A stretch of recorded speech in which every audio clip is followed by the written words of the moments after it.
नमस्ते दोस्तों, आज हम लोग भारतीय संविधान एवं सभा एवं प्रस्तावना के बारे में विस्तार से चर्चा करेंगे। संविधान के बारे में, भारतीय संविधान के बारे में विस्तार से चर्चा करेंगे। इसमें सवाल भी है।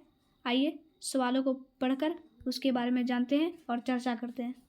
ठीक है, 1 नंबर का सवाल है। 1 नंबर का सवाल है, संविधान सभा का गठन कब किया गया? तो इसका सही आंसर हो जाएगा 27 जुलाई 1946 ईस्वी में संविधान सभा का गठन किया गया। इसके बाद है दूसरा क्वेश्चन है, संविधान सभा का गठन किसके प्रस्तावों के अनुरूप हुआ? इसका सही आंसर हो जाएगा कैबिनेट मिशन के अनुरूप हुआ। किसके प्रस्तावों के अनुरूप हुआ? तो कैबिनेट मिशन के प्रस्तावों के अनुरूप हुआ। उसके बाद है अगला क्वेश्चन है, संविधान सभा के सदस्यों में अनुसूचित जनजाति के सदस्यों की संख्या कितनी थी? अनुसूचित जनजाति अगर आपसे कोई पूछे तो आप बोलिएगा 33। कितना है? 33 है अनुसूचित जनजाति के सदस्यों की संख्या। फिर उसके बाद है संविधान सभा में महिला सदस्यों की संख्या कितनी थी? महिला सदस्यों की संख्या, इसमें यहाँ गलती से 12 दे दिया है। सॉरी, ये 12 नहीं होगा, इसका सही आंसर हो जाएगा 15। संविधान सभा में महिला सदस्यों की संख्या 15 थी। उसके बाद है संविधान सभा के संचालन समिति के अध्यक्ष कौन थे? देशरत्न डॉक्टर राजेंद्र प्रसाद। कौन थे? देशरत्न डॉक्टर राजेंद्र प्रसाद।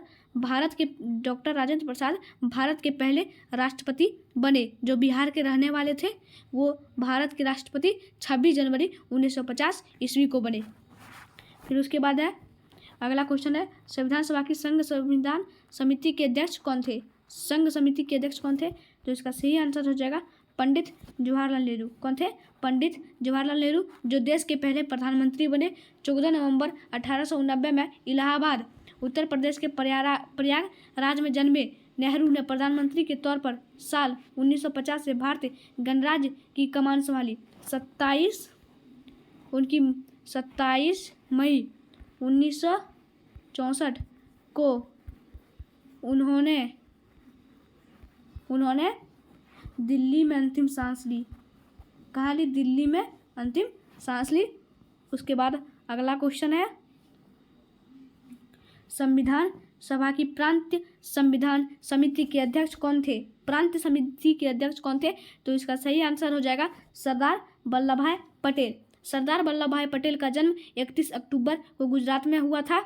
सरदार वल्लभ भाई पटेल भारत के पहले उप प्रधानमंत्री और गृह मंत्री थे। उप प्रधानमंत्री और गृह मंत्री थे। ठीक है, सरदार पटेल को लौह पुरुष के नाम से भी जाना जाता है। किसको? सरदार पटेल को। उसके बाद अगला क्वेश्चन है, संविधान सभा की प्रारूप समिति के अध्यक्ष कौन थे? तो इसमें होगा डॉक्टर भीमराव अम्बेडकर। कौन थे? डॉक्टर भीमराव अम्बेडकर, जो संविधान का निर्माता कहा जाता है, जिसे संविधान का निर्माता कहा जाता है, जिसने संविधान को लिखा था। डॉक्टर भीमराव अम्बेडकर ने संविधान को लिखा था। फिर अगला क्वेश्चन है, संविधान सभा की झंडा समिति के अध्यक्ष कौन थे? झंडा समिति के अध्यक्ष कौन थे? तो इसका सही आंसर हो जाएगा जे.बी. कृपलानी थे। कौन थे? जे.बी. कृपलानी। संविधान सभा की संघ शक्ति समिति के अध्यक्ष कौन थे? संघ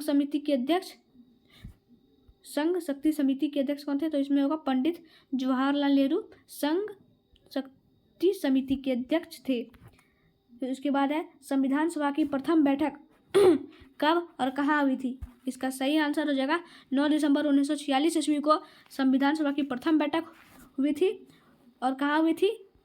तो नई दिल्ली स्थित कौंसिल चैम्बर के पुस्तकालय भवन में हुई थी संविधान सभा की प्रथम बैठक। कब और कहाँ हुई थी? इसका सही आंसर है 9 दिसंबर 1946 ईस्वी को नई दिल्ली स्थित कौंसिल चैम्बर के पुस्तकालय भवन में।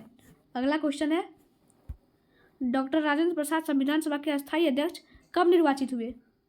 तो 11 दिसंबर 1946 ईस्वी को डॉक्टर राजेंद्र प्रसाद संविधान सभा के अस्थायी अध्यक्ष निर्वाचित हुए। 11 दिसंबर 1946 ईस्वी को। देश विभाजन के बाद संविधान सभा का पूर्ण गठन कब किया गया? इसका सही आंसर हो जाएगा 31 अक्टूबर 1947 ईस्वी को देश विभाजन के बाद संविधान सभा का पूर्ण गठन किया गया। उसके बाद अगला क्वेश्चन है, संविधान सभा के संवैधानिक सलाहकार पद पर किसे नियुक्ति किया गया? इसका सही आंसर हो जाएगा BN राव को। विभाजन से पूर्व संविधान सभा में कुल कितने सदस्य थे? इसका सही आंसर हो जाएगा 389 सदस्य थे, 292 ब्रिटिश प्रांत, 4 चीफ कमिश्नरी क्षेत्र और 93 रियासतों में रियासत में। उसके बाद है, संविधान सभा द्वारा भारतीय संविधान का निर्माण कितने समय में हुआ? इसका सही आंसर हो जाएगा 2 वर्ष 11 माह 18 दिन में हुआ, 12 दिन कम 3 साल। अगर मेरा वीडियो अगर आपको पसंद आया, आप please like, subscribe and comment कीजिएगा। धन्यवाद। जय हिंद।